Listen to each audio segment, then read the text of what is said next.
Bueno, mucho gusto. Mi nombre es Juan Fernando López, de Casa Flamenco Bogotá. Estamos en el marco de Flamenbo 2023, que es el Encuentro Flamenco de Bogotá, en esta colaboración con la Biblioteca Luis Ángel Arango para el concierto de hoy de Juan Manuel Cañizares y el cuarteto con Charles Pino en el baile y Ángel Muñoz en el baile y Luis Miguel Gómez Pastor en la segunda guitarra.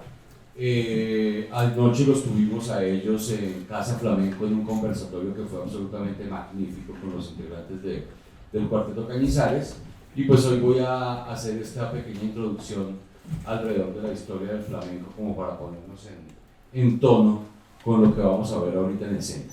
Entonces, primero me gusta como hacer una pequeña reseña del espacio donde surge el flamenco, que es la península ibérica. La península ibérica tal vez ha sido uno de los sitios del mundo donde más han confluido diferentes culturas. Hacia el año 1100 a.C. llegan los fenicios, que son grandes comerciantes, y allí van a fundar la ciudad más antigua de Europa, que es Gadir, en el año 1100 a.C. Gadir después se va a llamar Cádiz. Entonces por eso es que el gentilicio de los que nacen en Cádiz es gaditanos, porque corresponde al nombre original que le dieron los fenicios. Luego llegan los griegos, la llaman Hesperia, que significa el lugar por donde sale Venus y por donde se oculta el sol. Tal vez ellos se referían al sur de España y al norte de África, Marruecos o a ambos. Llegan los romanos con la expansión del imperio y la van a llamar Hispania. Después de los romanos van a ser vencidos en la decadencia del imperio romano, y el poder de la península ibérica la va a tomar los visigodos, que es un pueblo principalmente de origen alemán, de lo que hoy es Alemania, y por el norte también van a entrar en una expansión que tienen por toda Europa los celtas. Entonces aquí ya estamos hablando, antes de hablar del flamenco, de una cantidad de influencias culturales que llegan a la península ibérica.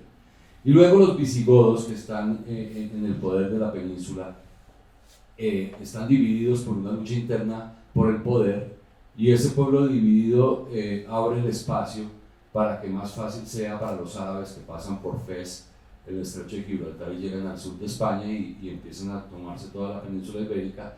Vencen a los visigodos fácilmente por estar divididos y se apoderan de la península en toda su extensión, a excepción del reino de Asturias, que fue el único que resistió la invasión de los árabes. Luego van a ser repelidos desde Francia, y el norte de los reinos del norte van a recuperar su independencia y van a quedar en un vasto sector del centro hacia el sur de España, donde van a tener una gran expansión cultural y un florecimiento en una proliferación de conocimiento, arquitectura, cultura, una civilización muy atractiva y muy tremenda en la historia de la humanidad, que es el califato del que se termina llamando el califato de Córdoba. Entonces vamos a hablar de tres culturas con un mismo origen en cultural, étnico y religioso, que van a ser parte de la historia para que nazca el flamenco. Esas tres culturas van a tener una semilla común, que va a ser Abraham, el que empieza pues, como patriarca, que Dios le prometió tener una descendencia más grande que todas las arenas del desierto, y él no podía tener hijos con Sara. Entonces tiene un hijo con su esclava Agar, que es egipcia. Ese hijo se va a llamar Ismael.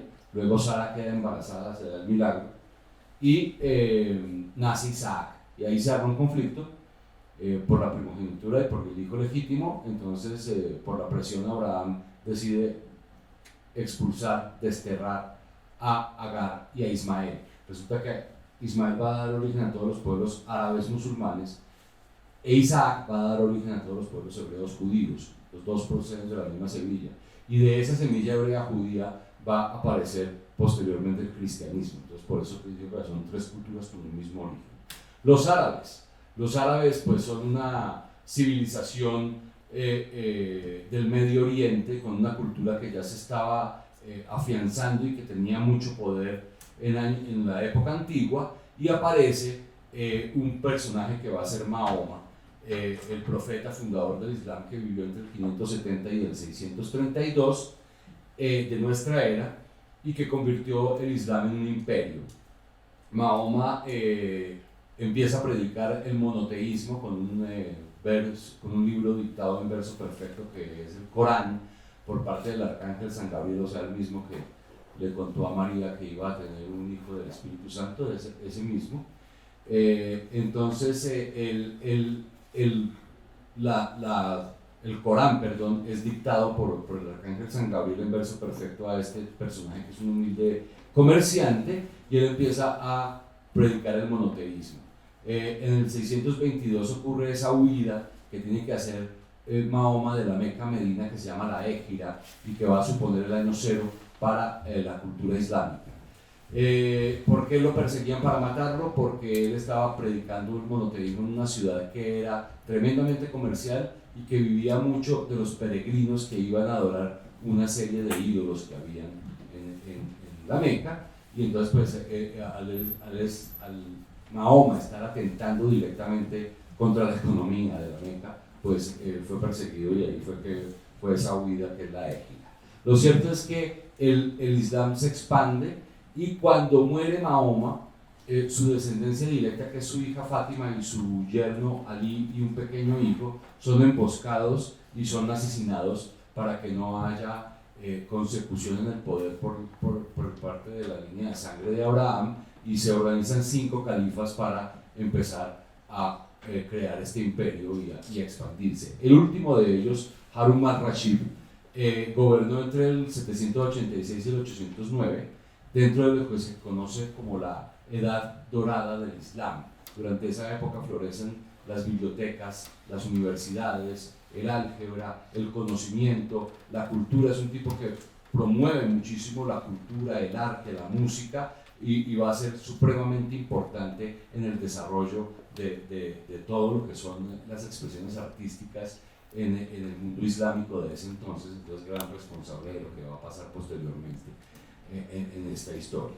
Entonces ese imperio se expande para muchas partes, hacia el sur, hacia Yemen, hacia Oriente, hacia Persia, hacia la península indostánica, hacia Mesopotamia, hacia el norte pasan a Egipto, y luego toman el occidente, que es la ruta que más nos interesa, por toda la costa norte africana hasta llegar a Fez, donde van a fundar la universidad más antigua del mundo, que es la Universidad de Qarawiyyin, en el año 859, y por allí van a pasar el estrecho de Gibraltar para llegar a la península ibérica, vencer a los visigodos y fundar ese gran reino que va a ser primero el Emirato de Córdoba y después el Califato de Córdoba al-Ándalus. El nombre al-Ándalus procede del mismo origen del nombre, es la versión árabe de lo que en griego es Hesperia, que es la tierra por donde sale el sol y se oculta, por donde sale Venus, perdón, y se oculta el sol. Al-Ándalus significa en árabe exactamente lo mismo, y de ese nombre es que va a derivar el Andalucía para designar a toda esta región del sur de España. Entonces van a llegar allí con una civilización tremenda, desarrollan pues una arquitectura colosal, tienen alumbrado público, viven en paz con los demás personajes que habitaban en esa región del mundo, como son los judíos y los cristianos que ya habían llegado allá, y van a compartir conocimiento científico, hacían trasplantes de córnea, tratamiento de las enfermedades virales, operaban el problema de las cataratas para problemas de ceguera. Había un conocimiento tremendo en ese sur de España por ese intercambio de conocimientos que se dio con las diferentes culturas que allí habitaban, más la llegada del Islam, que tomó el poder. Y ellos no arrasaron ni expulsaron a los que no creían en el Islam, sino simplemente les exigían pagar un impuesto extra por no creer en la religión. Pero jamás fueron expulsados y vivieron como hermanos, cosa que hoy puede sorprendernos, como antiguamente estos pueblos que hoy son absolutos enemigos, como son los judíos y los musulmanes y los islam, el islam y el cristianismo pues vivían en una armonía absolutamente maravillosa en ese espacio que es el Califato de Córdoba.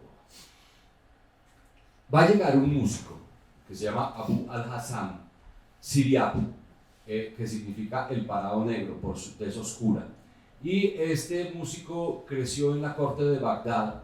Allí fue alumno de un músico llamado Ibrahim al-Mausili. Y este músico, cuando vio que Siriab superó al maestro, empezó a cerrarle todas las puertas a su discípulo.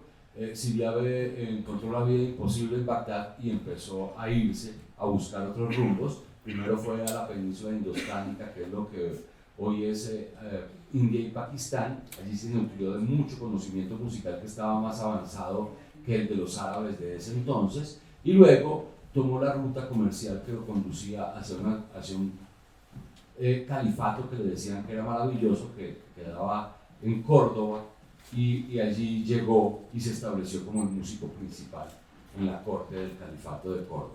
Siria va a establecer unas escuelas que van a ser supremamente importantes en esa historia porque son el pilar fundamental para que se dé la música andaluza y para que nazca el flamenco. En esas escuelas de canto desarrollaron un método de educación vocal que establecía fases de vocalización, fraseo, declamación y lírica, y además añadió una quinta cuerda al instrumento que traen los árabes con ellos y que llevaba Siriab con él, que es el que se llama al-ud. En una mala traducción, en una torpeza de pronunciación por parte de los castellanos, al instrumento terminan diciéndole laúd. Laúd es un error de pronunciación realmente del nombre original en árabe, que es al-ud. Y de él se va a derivar el que después sí se va a llamar laúd europeo, va a ser el que va a inspirar ese instrumento que es tan importante en la época del Renacimiento y el Barroco. Lo cierto es que Siriab llegó con ese instrumento, añadió una quinta cuerda, un quinto par de cuerdas, porque eran dobles cada orden de cuerdas a este instrumento, y además la pluma de ave para tañer el instrumento, una pluma con la que tocaba las cuerdas, que va a evolucionar en el tiempo, primero en una cosa que se llama el plectro, que es una púa que es muy ergonómica a la mano del intérprete, para interpretar este tipo de instrumentos, las cítaras y otros instrumentos cordófonos, y posteriormente, más moderno, la evolución de esa pluma de ave de Siriab se va a convertir en un triangulito plástico de diferentes tensiones que se llama el pic, que lo usan para las guitarras de cuerdas metálicas y las guitarras eléctricas en músicas como las músicas anglosajonas, que el blues y el jazz y el rock, por supuesto, están en toda esta escuela que usan ese tema. Es tan importante la herencia que deja Siriab en la península ibérica y el baluarte tan fundamental que es para la música andaluza y para el origen del flamenco, que en 1990 Paco de Lucía, ese monstruo de la guitarra y del flamenco, compone un tema musical que se llama Siriato, que tiene, entre otras cosas, un duelo entre laúd árabe y guitarra flamenca, en honor a este gran músico, y ese nombre de ese tema musical va a ser el nombre del álbum completo que hace Paco de Lucía en homenaje a ese importantísimo músico que fundamentó la escuela musical en Andalucía. La rendición de los árabes finalmente será el 2 de enero de 1492, el último reino que quedaba en poder de los árabes era el de Granada. Boabdil, que era el rey nazarí, entregó las llaves a los reyes católicos y abandonó la ciudad. Dicen que cuando estaba abandonando la ciudad desde una montaña volvió a mirar hacia Granada con los ojos llenos de lágrimas, y a Ixa, que era la madre de Boabdil, le dijo: no llores como mujer lo que no fuiste capaz de defender como hombre.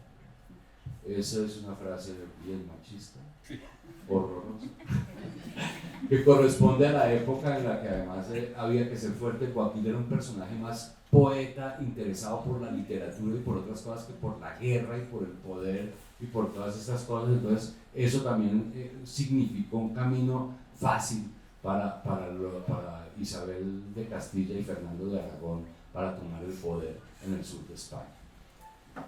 Bien, los otros importantísimos personajes en esta historia son los judíos.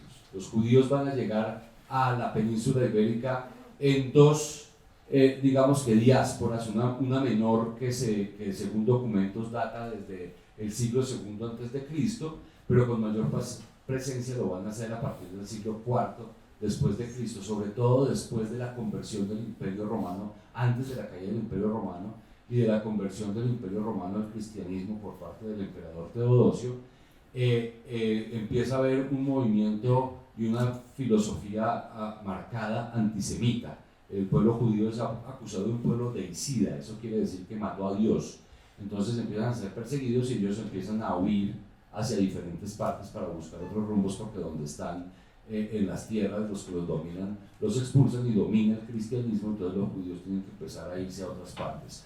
Van a hacer un gran asentamiento al lado del Rin en un valle y se van a llamar los judíos Ashkenazi, y van a hacer otro gran asentamiento en lo que ellos llamaban Sefarat, que es la península ibérica, y se van a llamar los judíos sefardí. Allí llegan, después de que a ellos ya habían llegado antes que los árabes. Cuando llegan los árabes encuentran que los judíos están allí, como digo, no los exterminan, sino comparten conocimiento, cultura, arte y una cantidad de cosas con el pueblo judío, y dejan grandes herencias para la música del flamenco. Desde su música litúrgica llevaban el instrumento que los acompañó en su largo deambular por el desierto, que es la cítara o la quítara, que está mencionada en textos del Antiguo Testamento en el que se habla del instrumento que, por ejemplo, tocaba el rey David.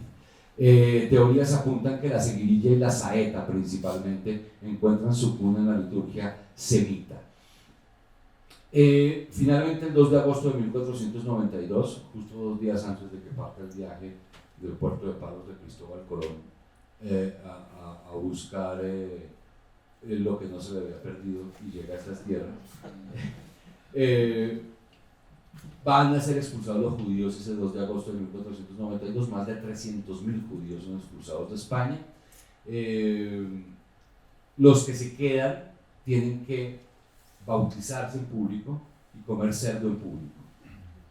Dicen que sus hermanos judíos que mantienen la religión y que no están de acuerdo con la actitud vendida de los que se convierten públicamente y comen cerdo, los terminan llamando marranos peyorativamente por haberse vendido de esa forma. Permanecen en España. Ellos empiezan a cambiar sus apellidos, por cierto, porque tienen apellidos hebreos. Entonces, para no tener más persecuciones, empezaron a cambiar sus apellidos y empezaron a adoptar apellidos que significaran pertenencia a un nombre. Entonces, aquí es que nacen un montón de apellidos que terminan en EZ, como Fernández, que procede de Fernando, como López, que procede de López, como González, que procede de Gonzalo, etcétera, etcétera, que son apellidos de origen sefardí. Y Jiménez, que procede de Jimeno, como el que llegó a fundar la ciudad de Bogotá, Gonzalo Jiménez de Quesada.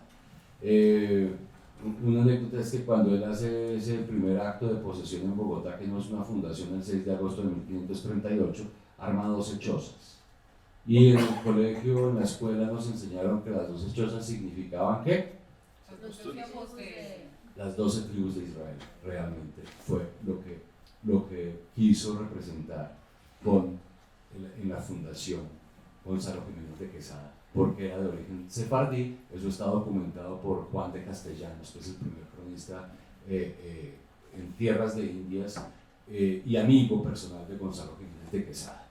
Entonces, esos personajes llegaron acá, entonces hay mucho origen andaluz en nuestras tierras, dejaron una gran influencia. Esos judíos sefardíes convertidos a colonos españoles ocuparon grandes tierras americanas y dejaron grandes descendencias. Por eso hoy a mucha gente, por haber comprobado con sus apellidos y su árbol genealógico, le han dado la nacionalidad española por descender de estos sefardíes que fueron expulsados en esa época de España. Los cristianos también llegan a ese sur de España antes de que sea tomada por la ya había cristianos después del Imperio Romano, antes de que fuera tomada el sur de España por los reyes católicos, y ellos también van a vivir en armonía con los judíos, con los árabes, y van a dejar permear su liturgia y su expresión musical de los elementos que hay en Andalucía. Y así nacen unos cantos litúrgicos que se van a llamar los cantos mozárabes, que son los cantos religiosos que suceden en el sur de España y que tienen mucha herencia de la escuela andaluza, de los árabes, de los judíos, mucho metisma en el canto que no hay en otras partes de Europa, en los cantos litúrgicos, y que también van a ser tremendamente influenciadores en la música del flamenco. Los romanos habían dejado herencias de instrumentos, también la cítara, también la lira, esa que dicen que tocó Nerón cuando Roma se estaba incendiando, cosa que parece, y que él la mandó a incendiar, cosa que parece que con todo lo loco que era Nerón, eso sí es falso. Y entonces dejan también una herencia importante y ahí se van mezclando esas tres culturas que van enriqueciendo esa escuela que fundó Siriaco y en la que ya se van mestizando las músicas, si se pudiera decir así, se van mezclando diferentes culturas para que comiencen a hacer una nueva forma de expresión. Esos eran los mozárabes que ya los había mencionado, y en esa mezcla de culturas con los instrumentos que llegan va a aparecer un instrumento maravilloso que va a ser la guitarra. Uno de los grandes influenciadores cordófonos va a ser el ud árabe, que va a tener su origen en Persia. Ese instrumento era de un mástil más corto que el laúd europeo, no tiene trastes a diferencia del laúd europeo, porque las escalas musicales y los semitonos y demás que manejan los árabes son unas escalas de una amplitud muchísimo más grande que las escalas occidentales. Entonces, si nosotros ponemos los trastes, tenemos un tono, un semitono a un traste, un tono completo a dos trastes, y entonces se manejan los bemoles y los sostenidos, mientras que en la escala árabe se maneja los intervalos que hay entre esos semitonos que se manejan en la música occidental, y ellos no podrían dar esas notas si estuvieran limitados por los trastes que tienen los instrumentos como el laúd o como lo tiene la guitarra. Del laúd se deriva, del ud árabe se deriva el laúd europeo, que tiene unas variaciones en el número de cuerdas, en la forma como suena, en la caja es un poco más alargada, y de ahí se va a derivar otro instrumento antiguo que es la tiorba, que tiene un doble mástil, es un laúd con un doble mástil y con unas cuerdas de bajos que se tocan al aire para enriquecer el piso de la obra y hacer en muchos casos esto que en el barroco se llamó el bajo continuo. Inicialmente fue muy ejecutado por este tipo de instrumentos. En Francia recibe el nombre de lute, que es L-U-T-E, y de ahí se deriva la palabra luthier, que es el que fabrica instrumentos cordófonos, que pues es el que fabrica laúdes realmente, pero con el tiempo se le va a poner ese genérico a todo el que fabrica instrumentos de cuerda. Después, en el siglo XV en España, este instrumento del ud árabe y el laúd europeo son prohibidos por declararse instrumentos impuros. Entonces, ya con la conquista del reino de Aragón a Nápoles era un reinado que pertenecía a la corona de Aragón. Por Nápoles llega a España, a lo que hoy es España, un instrumento que se va a llamar la vihuela.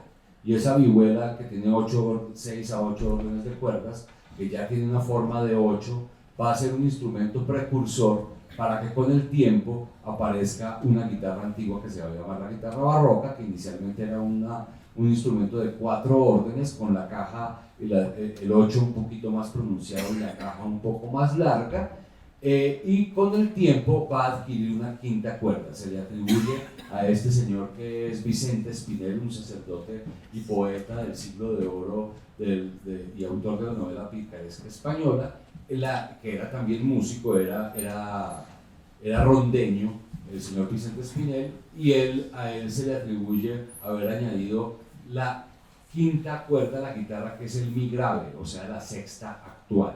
Y luego, con el tiempo, hay un fabricante en Alemania que se llama Jacob Otto von Jena, que es del primero que se registra haber hecho una guitarra ya de 6 cuerdas. La última cuerda que Otto von Jena le añade a la guitarra es la primera actual, es el mi agudo, y queda la afinación estandarizada en mi, si, sol, re, la, mi. La guitarra antes era de doble orden, o sea, cada cuerda era doble a excepción de la primera, y con el tiempo van a desaparecer los dobles órdenes y todas las cuerdas se van a convertir en sencillas para que nazca la guitarra clásica. A la izquierda vemos una guitarra de 5 órdenes de 1780 y a la derecha ya vemos una guitarra clásica tradicional. Y aparecerá un señor que se llama Antonio Torres, que es un gran fabricante de guitarras en España, tal vez el primero que logra ya consolidar este instrumento como un instrumento muy bien construido. Antonio Torres, más o menos hacia la mitad del siglo XIX, comienza a fabricar guitarras y revoluciona muchas cosas, porque mejora las maderas, agranda la caja, empieza a usar unos sistemas de baretaje internos, que son unos palitos que van distribuidos en la parte interna de la guitarra para ayudar a su sonoridad y para resaltar sonidos y lograr que suene más uniforme y que tenga mejor resonancia. Y además de eso, pues alarga un poco el mástil y hace unas guitarras que son emblemáticas. Francisco Tárrega tocaba con una guitarra Torres, por ejemplo, que era un gran guitarrista, este compositor de la música del nacionalismo clásico español. Y además Torres, por ser un gran fabricante de guitarras y tener origen en Andalucía, pues tiene una cercanía muy grande con el flamenco, ya está teniendo mucha importancia hacia la mitad del siglo XIX y hace una variación que va a ser la guitarra flamenca, que no es exactamente igual a una guitarra española o clásica. ¿Cuáles son las diferencias? La guitarra flamenca tiene una caja más delgadita, como 2,5 centímetros más angosta en las hojas que la guitarra clásica. El sistema de baretaje interno está distribuido de una forma distinta para dar un sonido más percutivo, y además de eso, la distancia que hay entre el diapasón y las cuerdas en la guitarra flamenca es más reducido, lo que hace que haya un pequeño zumbido que ayuda también a esas partes cuando la guitarra se usa percutiva en apagados y que logra unos sonidos que se quiere que lo hagan. La razón para la que es más angosta es para que su sonido ser menos, digamos que más percusivo, pero menos fuerte y tiene menos sustain y menos profundidad que la guitarra clásica, no apague la voz del cantador al que está acompañando. Entonces aquí nace una variedad de guitarra. Hay unas que fabrican con maderas blancas, la tapa normalmente es en abeto, pero las hojas de la guitarra blanca son en ciprés, mientras que en el flamenco también se va a implementar después la guitarra negra, que va a ser la hoja en abeto y las tapas en abeto, y las hojas en palo santo principalmente, que es una guitarra que da un sonido más gordo, y la guitarra blanca da un sonido más brillante, más feliz. Muchos grandes guitarristas tienen los dos tipos de guitarras. Una para interpretar la blanca, para interpretar unos palos más felices, más alegres, más fiesteros, como son las alegrías, como son las rumbas, como son algunos palos del flamenco que son, digamos que más de fiesta. Las bulerías también pueden estar por ahí. Y por el otro lado está la guitarra negra para tocar palos más profundos, como las seguirillas, los tientos, los fandangos y otros palos que son más profundos. Entonces la guitarra va a ser supremamente importante en el flamenco, y hoy vamos a escuchar específicamente guitarras flamencas interpretadas por el maestro Juan Manuel Cañizares y por Luis Ángel Gómez Pastor en este concierto que vamos a ver enseguida. Cuando está todo eso en España, digamos que cuando están haciendo la guitarra, cuando están llegando los instrumentos, van a llegar unos personajes hacia el año de 1400 a la península ibérica que van a ser los gitanos. Los gitanos, el pueblo de Rom, que realmente los llaman gitanos en un error, que pensaban que procedían de Egipto, entonces les decían egiptanos, y de ahí se deriva la palabra gitano, pero el nombre correcto, si lo fuéramos a llamar a ellos, según su origen, sería romaníes, como también se le ha empezado a decir desde hace un tiempo para acá, como para rescatar el gentilicio. Esa raza calé de los gitanos que llegan a España, pues se va a empapar de muchísimas cosas que ya existían allí en la música. Van a traer sus tradiciones musicales y de movimiento de donde proceden, que es de la India, y van a aportar lo suyo a esta música maravillosa que es el flamenco. Cuenta una leyenda que un gitano se robó uno de los clavos de la cruz de Cristo y por eso los pies de Cristo están atados a un solo clavo, porque el otro clavo se lo tumbó un gitano. Y que por eso fueron condenados a ser errantes y a ser herreros. Leyendas. Un pueblo tremendamente perseguido, desde que llegaron a la península ibérica fueron expulsados de un lado a otro. El único lugar que los tolera es Andalucía, que todavía está en poder de los árabes, y pues ellos confiesan que hasta han sobrevivido a un intento de genocidio. Acordémonos que pues obviamente los gitanos no han tenido el poder de comunicaciones de otras culturas mucho más poderosas para hacer saber que el segundo exterminio más grande que hubo después de los judíos durante la Segunda Guerra Mundial en los campos de concentración y exterminio fue de gitanos por parte de la Alemania nazi. Influencias, pues muchísimas, como decía, traen mucho conocimiento en el movimiento de sus manos, en la danza, en la forma de manejar la corporalidad que viene heredado de muchas danzas de la India. Por supuesto traen su música, pero ellos no traen el flamenco, ellos se empapan de una música que ya están haciendo en Andalucía y empiezan a apropiarse de ella, a aportarle lo suyo y a interpretarla y a volverla su expresión más importante en este lugar del mundo, donde cuentan el dolor de ser un pueblo marginado, perseguido, con unas leyes absurdas que los obligan a tener toque de queda todos los días al pueblo gitano, y el que salga a la calle después de cierta hora pues puede recibir penas absurdas como una amputación o la misma muerte. Entonces todo eso lo cuentan y el cante por eso termina siendo tan doloroso y tan de quejío, y ahí nace el cante hondo del gitano, que es como va a empezar a aparecer la primera expresión del flamenco acompañada del movimiento. En algún momento poco a poco se va incrementando y se va implementando el uso de la guitarra, que data por allá de 1840, que hay los primeros registros de guitarristas que acompañan ya esta música. Y va a ser entonces el nacimiento del flamenco con toda esta influencia de los gitanos. También algunos ritmos flamencos o palos del flamenco tienen características presentes en la música india que son traídas y que son heredadas por los gitanos allí al sur de España, en este nacimiento del flamenco. Flamenco, ¿por qué el nombre flamenco que se le dice a los gitanos? Hay un momento en la historia en la que los gitanos les empiezan a decir flamencos. Hay una teoría que tal vez es la más poderosa, pero después voy a decir otras que no son tan fuertes, que es que cuando llegan a la península ibérica y se establecen en Andalucía, que es el único lugar que los tolera, los árabes los van a designar con una expresión árabe que es felahmengus, y felahmengus significa campesino sin tierra.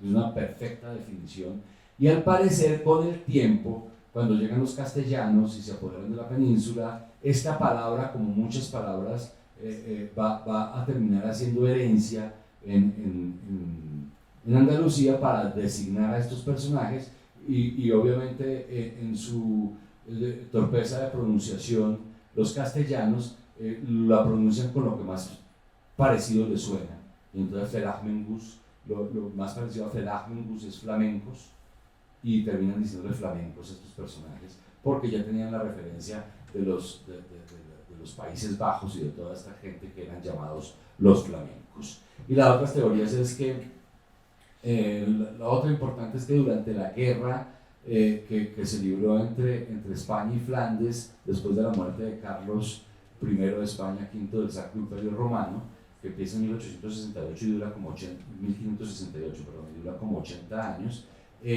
cuando se están quedando sin recursos humanos y sin recursos económicos para la guerra, les dicen a los gitanos que se alisten y que los que vayan a luchar por España en Flandes recibirán grandes beneficios para ellos y para sus familias. Ellos van a la guerra, los que regresan, los que sobreviven, regresan a España, reciben un salvoconducto junto con sus familias para poder circular y poder vivir completamente normal como cualquier otro español. Y entonces a esos gitanos, por haber ido allá, parece que les van a decir flamencos. Esa es otra de las teorías, por haber ido a Flandes a luchar, les terminan diciendo flamencos. Pero de ahí se deriva el nombre que termina bautizando esta expresión de la música que es el flamenco. Entonces, el flamenco resulta ser la amalgama de 4 culturas con todas sus influencias, se funden en esa amalgama perfecta para dar origen a esta expresión que se va a afianzar ya en el siglo XIX en España. Tiene 3 componentes fundamentales que son la guitarra, el cante y el baile. Son los componentes básicos, fundamentales para que exista flamenco. No quiere decir que con uno de esos solos no se pueda hacer flamenco. ¿Se puede hacer solo flamenco con la guitarra? Claro que se puede hacer flamenco solo en guitarra. ¿Se puede hacer flamenco solo en cante? Por supuesto. El flamenco en cante, que ya nos van a contar ahí en esa llamada, funciona en los palos que se cantan sin instrumentos. Los palos del flamenco son los ritmos. Esos palos que se cantan a capela, como la saeta o como el martinete, van a ser llamados en el flamenco, que se hace flamenco a palo seco. De ahí viene el dicho a palo seco. No es que uno no tiene que tomar para pasar la comida, pero de ahí viene la expresión a palo seco. Y entonces con solo cante hay flamenco. Y en baile muchas veces el solo bailador puede empezar a hacer una tonada, un movimiento o una secuencia de mucho tiempo en el que hay un zapateo y no lo está acompañando nadie, o solamente lo están acompañando las palmas. Entonces los 3 pueden estar individuales y los 3 juntos son la esencia del flamenco. Con el tiempo van a pasar otras cosas, como ya lo vamos a ver. Lo cierto es que hay unos palos del flamenco que son los ritmos, los aires que nacen por regiones, por influencias y por muchas cosas. Están los binarios escritos en tiempos de 2/4 y de 4/4. Están los ternarios, que son los tiempos, los escritos en tiempo de 3/4, donde están los fandangos, las sevillanas y la rondeña. En los binarios están los tangos flamencos, los tientos, la rumba, la farruca. Y está la amalgama, que es una mezcla de binario con ternario. Son 2 compases ternarios primero y 3 compases binarios después, para armar un total de 12 tiempos en una amalgama que es esa, que ellos marcan como 1, 2, 3, 4, 5, 6. Cuando yo hago el acento, estoy hablando del tiempo que se marca en la primera parte. Entonces marcan 1, 2, 3, 4, 5, 6, 7, 8, 9, 10, 1, 2, 1, 2, 3. No digo 11, 12 porque nadie dice 11, 12 porque eso es muy largo. Se dice otra vez 1, 2. 1, 2, 3, 4, 5, 6, 7, 8, 9, 10, 1, 2, 1, 2, 3. Ese es el tiempo de amalgama. Y a veces el acento no está, los acentos cambian de acuerdo a los palos en las alegrías. El 7 y el 8 se marcan muy fuerte, y entonces ahí va a haber un cambio en las bulerías. El 6 y el 12 son fundamentales, pero es una cosa bien compleja que va a tener unos palos muy importantes, como son las bulerías, las alegrías, la soledad, la bambera y la seguirilla, que es el tiempo de amalgama pero invertido, para que les quede más claro. Entonces, en vez de haber 2 ternarios primero y 3 binarios después, ellos empiezan con los 3 binarios y terminan con los 2 ternarios. Ese es el tiempo de seguidilla, que es una amalgama invertida. Y a una cosa muy importante que va a suceder son los cantes de ida y vuelta. Durante toda esta época de migraciones, de cosas, empiezan a venir muchos andaluces, flamencos, gitanos y de todos a tierras americanas, y aquí se empapan de mucha música. Entonces nacen en tierras como Cuba la rumba flamenca, está influenciada por la música cubana. Los tangos flamencos realmente también están influenciados por la música cubana. Las guajiras, que vienen de la guajira cubana. De Argentina se hereda la vidalita, que es un palo flamenco con influencia de Argentina, y la milonga. Y de Colombia, las colombianas. Hay un palo de flamenco que se llama colombianas. Si quieren buscar una pieza musical escrita en tiempo de colombianas, entonces busquen en YouTube Monasterio de Sal de Paco de Lucía, que la escribió en colombianas. Les cuento por qué la escribió en colombianas y por qué se llama Monasterio de Sal. Paco estaba en Bogotá en los años 80, y un amigo suyo, guitarrista, lo llevó a conocer la Catedral de Sal de Zipaquirá. Cuando estaban allá adentro, Paco le dijo al amigo: pero ¿por qué no me dijiste a dónde veníamos? Que necesito mi guitarra. Entonces mandaron a un personaje en un taxi de esos de turismo que eran de techo verde y el resto blanco, a que se devolviera con una nota de puño y letra de Paco al hotel para que el manager le mandara la guitarra de vuelta a Zipaquirá en el mismo carro. Así hizo el señor, se devolvió al hotel de Quendama de Zipaquirá, recogió la guitarra de Paco y volvió a la Catedral de Sal. Afortunadamente no era de estas épocas porque si no el tipo todavía no había llegado. Y allá Paco recibió la guitarra, se sentó en la Catedral de Sal y ahí compone Monasterio de Sal en tiempo de colombianas, para que lo escuchen. Es absolutamente magnífico. Esos son los cantes de ida y vuelta. Y el flamenco como espectáculo público empieza, empieza en salones de baile haciéndose flamenco de una forma muy tímida, luego pasa a los entreactos del teatro, y luego va a aparecer un personaje muy importante que es Silverio Franconetti, con este nombre tan poco andaluz o tan poco español, porque su padre era romano, la mamá de Silverio Franconetti sí era andaluza, y él se vuelve un gran guitarrista y un tremendo cantador, el primer no gitano reconocido gran cantador del flamenco, y eso va a hacer que los gitanos siempre marginados y siempre segregados, este señor al no ser gitano tenga una oportunidad de proyectar más el flamenco, tiene unas mejores condiciones económicas y empieza a ser muy conocido por la forma como cantaba las seguilillas y como cantaba en general el flamenco, y gracias a él nace una expresión que se van a llamar los café cantantes, donde el cante era el principal protagonista y donde la gente podía comer algo, tomarse un vino mientras escuchaba un espectáculo. Esa va a ser la base para lo que posteriormente van a ser los tablaos. La ópera flamenca, que va a ocurrir en grandes escenarios como la Plaza de Toros, aquí un cartel de 1932, habían muchos grandes exponentes, muchos exponentes, dentro de los cuales 3 o 4 eran muy reconocidos, que hacían un concierto para gran cantidad de público y para difundir el flamenco. En esas épocas estamos hablando de los años 30, pero ¿qué pasa? Después llega la Guerra Civil Española, se apodera Franco del poder y todo esto se acaba porque Franco relega el flamenco como un arte menor, como un arte segregado a los gitanos. Hay mucha xenofobia, por supuesto, de una raza que es superior a otras, en ese pensamiento de extrema derecha, y el flamenco queda muy relegado por mucho tiempo. Pues no fue sino del 39 al 75 que Franco fue dictador en España, y durante toda esa época el flamenco va a sufrir una marginalidad muy grande a causa del franquismo. Eso también va a hacer que muchos lleguen a América y se sigan nutriendo y sigan además aportando mucho para que el flamenco empiece a ser apreciado en países americanos.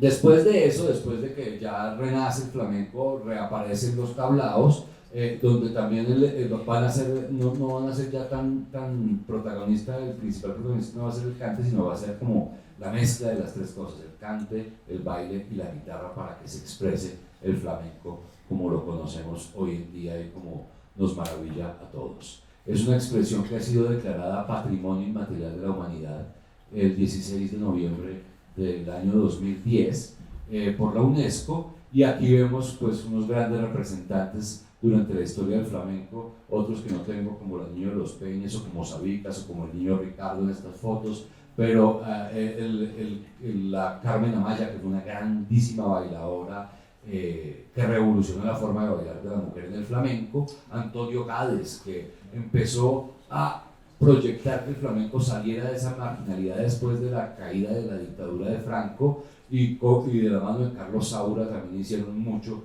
por proyectar la internacionalización del flamenco. El Camarón de la Isla y Paco de Lucía, pues un par de monstruos, uno el cante, que es el Camarón, y quizás el más grande representante y el maestro más importante de la música flamenca, que es Paco de Lucía, que revolucionó absolutamente la música del flamenco. Introdujo otros elementos de otros tipos de música, la flauta traversa, el bajo eléctrico, la percusión latina, el cajón flamenco. Es un aporte de Paco de Lucía a la música después de que va a un concierto en Perú y se encuentra va a dar un concierto en Perú, hay una comida en la embajada peruana, la invitada principal a cantar en esa comida es Chabuca Granda, la compositora de La Flor de la Canela, Y cuando están en el espectáculo, a Paco le llama mucho la atención que hay un señor que acompaña a la chabuca dentro del grupo de músicos que está sentado en una caja de madera dándole golpes a la caja de madera, haciendo percusión con eso. Y pregunta de qué se trata. Es un instrumento de origen africano que llegó al Perú. Es auténtico peruano, el cajón peruano. Y Paco se compra su cajón en Perú, se lo lleva para España, hacen algunas modificaciones con un fabricante de instrumentos en España, le introducen unas cuerdas de las entorchadas de los bajos de las guitarras entre la tapa y la caja para lograr una resonancia de más brillos y con un sonidito de zumbido parecido al de un redoblante sin ser tan marcado, y así nace el cajón flamenco de la mano de Paco de Lucía, más una cantidad de música impresionante que dejó. Ayer la referencia que hizo Cañizares de Paco, con el que tocó 10 años en el conversatorio, fue absolutamente increíble, y pues el reconocimiento al maestro. Cuando empieza a hablar de Paco, habla del maestro y todo lo que le enseñó Paco, dice y lo declara como el más grande de todos los tiempos. Cañizares a Paco de Lucía, y creo que ese es un título que difícilmente le quitará a alguien a este maravilloso músico y guitarrista que fue Paco. Rocío Márquez, gran cantadora. Vicente Amigo, ya de una generación más reciente, gran guitarrista. Y bueno, una serie de personajes para que nazca esta maravilla que se llama el flamenco. Termino, para que nos vayamos al concierto, con una frase de Antonio Gades que dice: una cosa es zapatear y otra pisotear la tierra. La tierra no se pisotea, se le sacan sonidos acariciados. Entonces, muchas gracias, vamos a disfrutar de ese maravilloso cuarteto Cañizares.